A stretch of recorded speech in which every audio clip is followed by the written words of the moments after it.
Happy New Year to all those I've not seen. When I was growing up,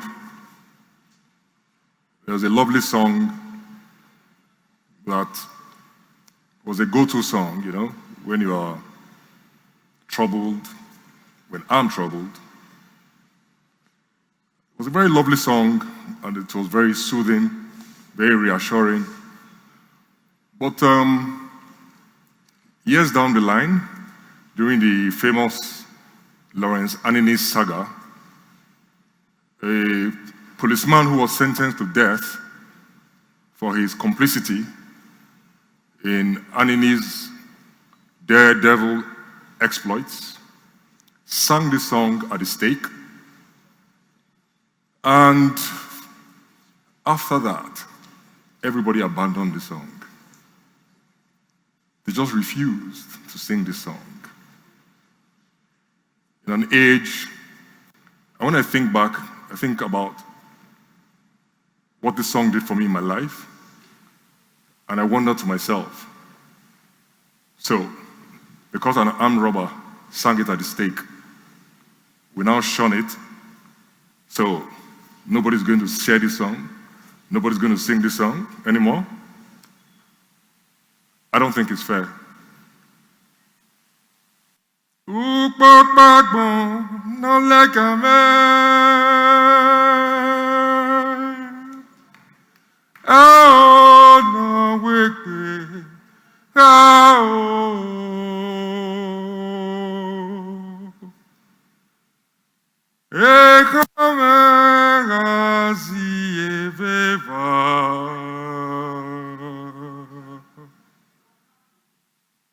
Boy, my joe, me my fun,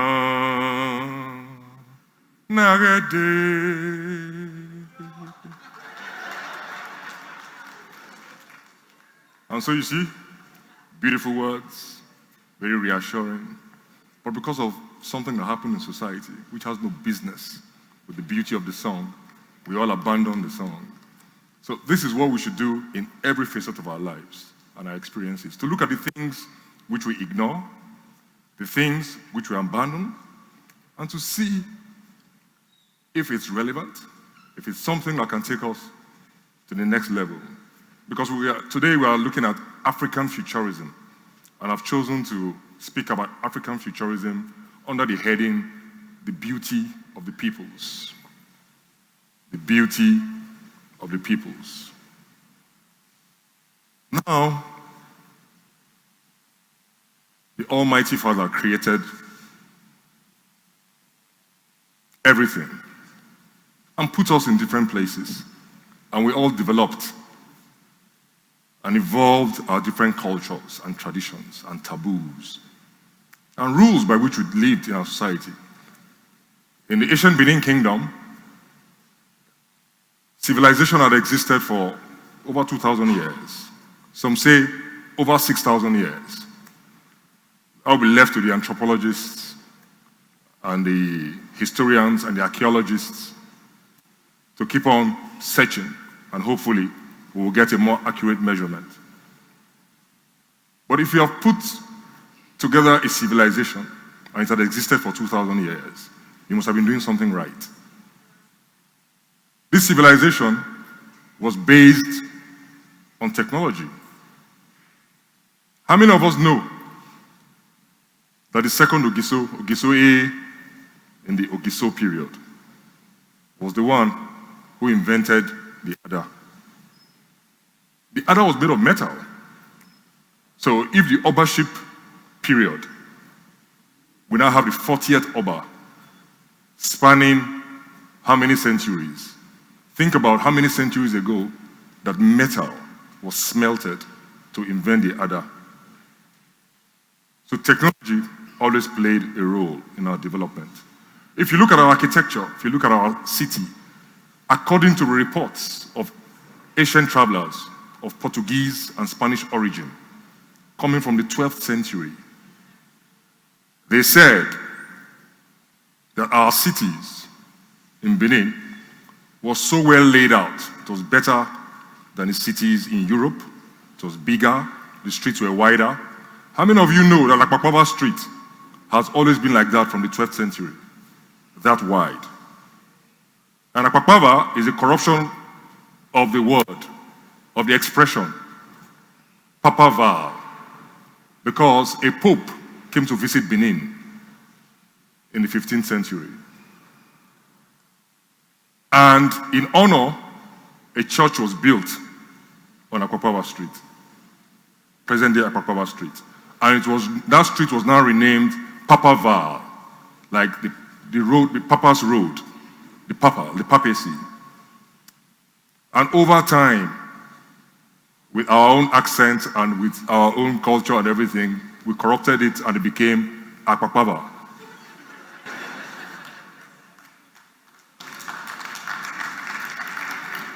So if you figure that from the 12th century, this has always happened, imagine our architecture.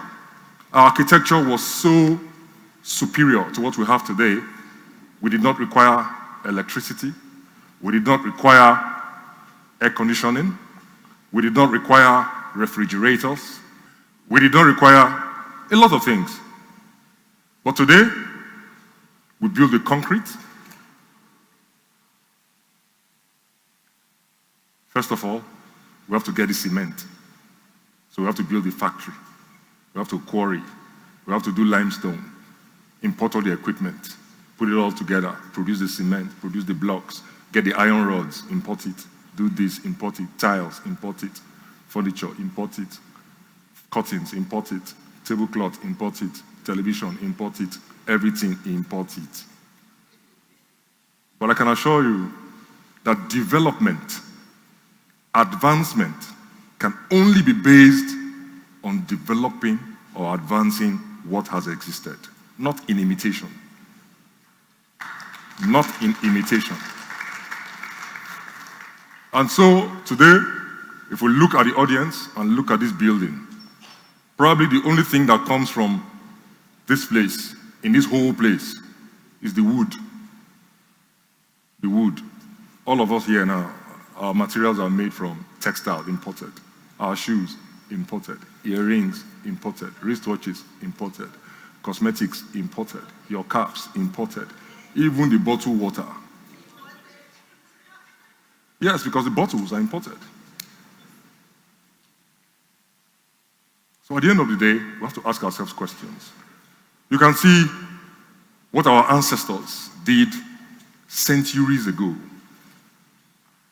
The intricate patterns, the designs, the ability to carve ivory intricately to form our history.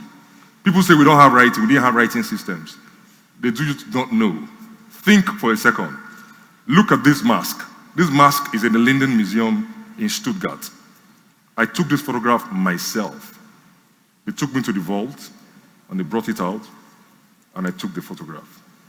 It's carved in ivory and is one of the 4 that were stolen from the bedroom of L.M.A when the British invaded Benin, burnt down the city, massacred the people, and looted these treasures.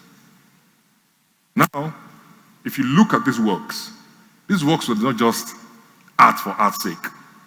These works were works that were used to tell stories. Like they say a picture can say more than 1,000 words.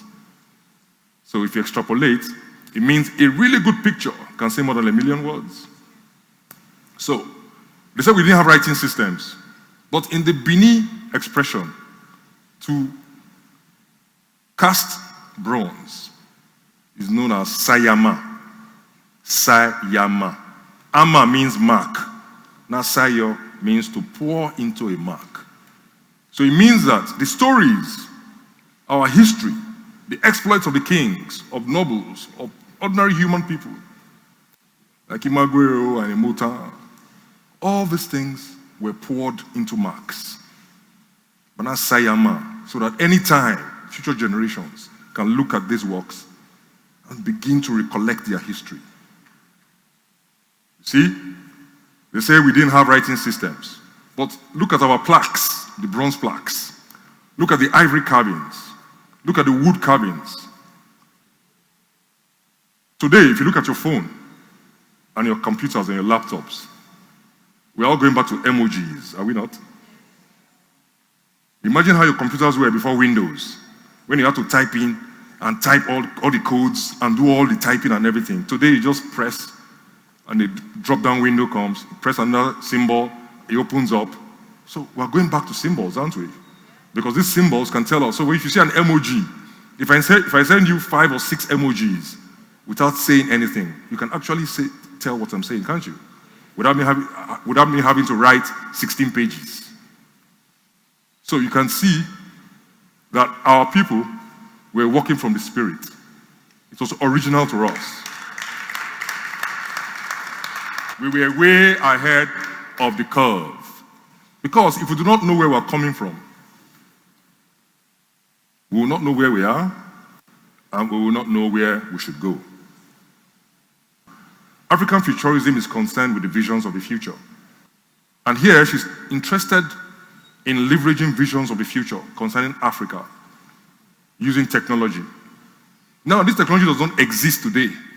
So the only way we can get this inspiration is by using our imagination and by engaging in fiction.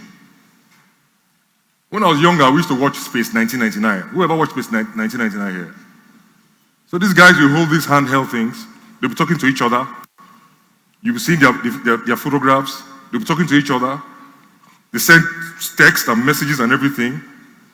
And we're thinking, 1999, before this will happen, it will almost be impossible.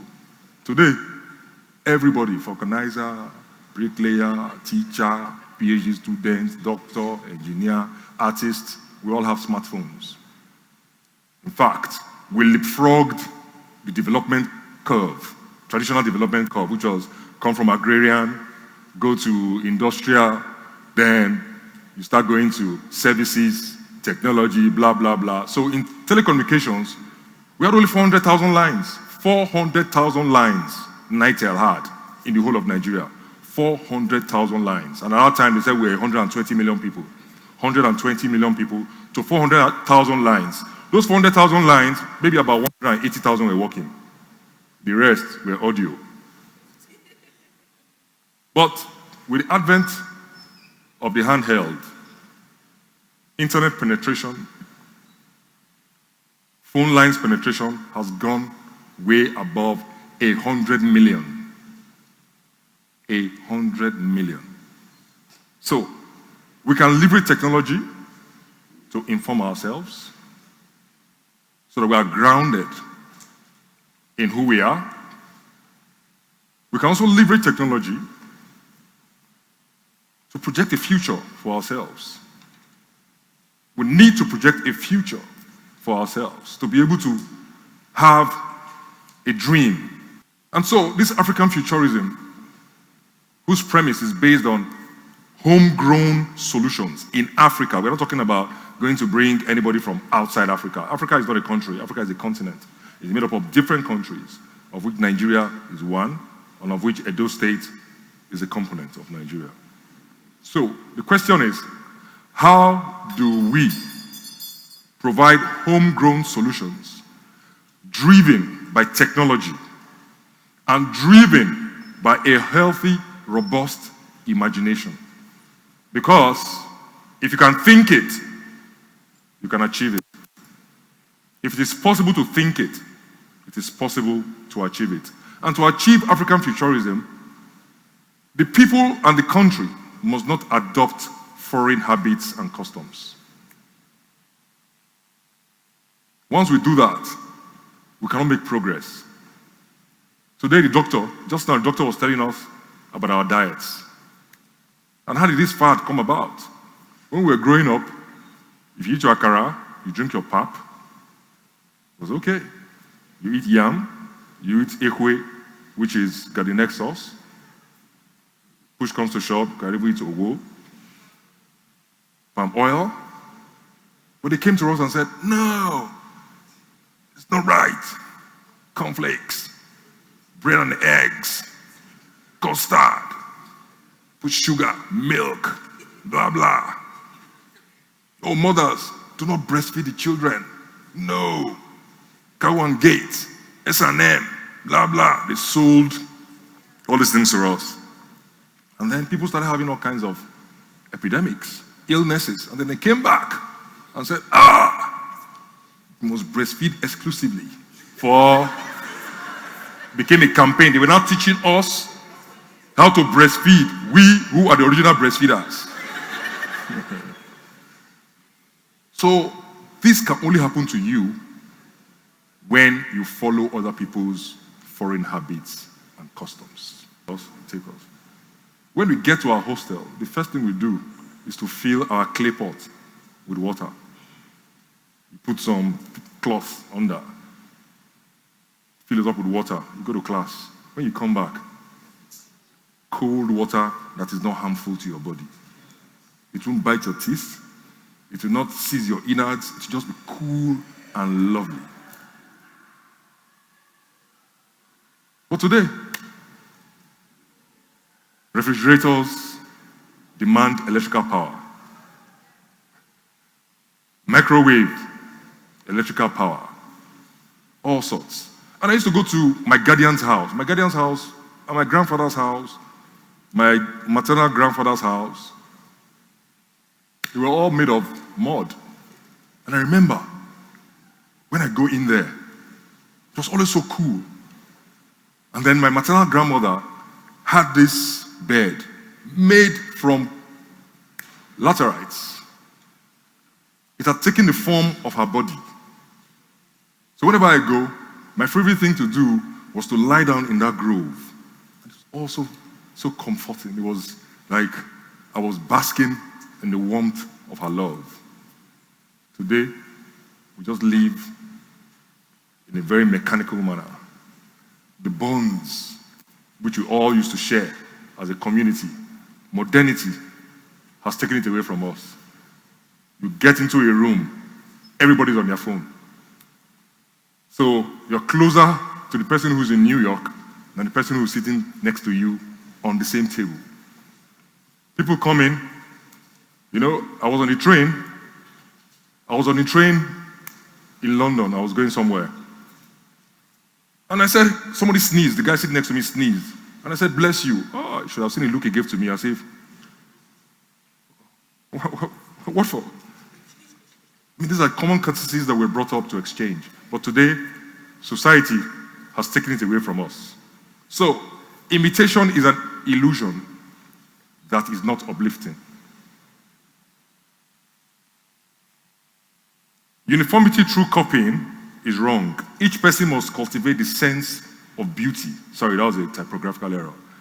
Which is innate in all of us. The sense of beauty is given to all of us. We all know what is ugly. We know what is beautiful. We know what is wrong at our fingertips. If we devote ourselves to the original, true sense of beauty, we can never go wrong. Follow your instincts. And I can assure you that we have all the capacity to achieve all of this. And so, it is only in the advancement of our own culture that true progress can be achieved. Only in the advancement of our own culture. A people can only progress through the upward development of what it already possesses and not by the adoption of something it has borrowed. If all people were to develop their own abilities, the greatness that will be achieved by all peoples will be more beneficial in its diversity. It means we can take from the Americans, they can take from us, we can take from the British, they can take from us, we can take from Tanzanians, they take from us, we can take from the Mexicans, they can take from us. But when it's one-sided, what then happens is that you become the receiver, they become the producer. Your economy will never grow. Your people will never grow. You will always be subservient. You will never achieve your true potential. And so, ladies and gentlemen, I implore you, let us look inwards. Let us leverage technology. Let us leverage knowledge. Let us develop ourselves. Let us find out our history. And let us use this to develop what we already have so that we can achieve the height of our greatness. Thank you very much.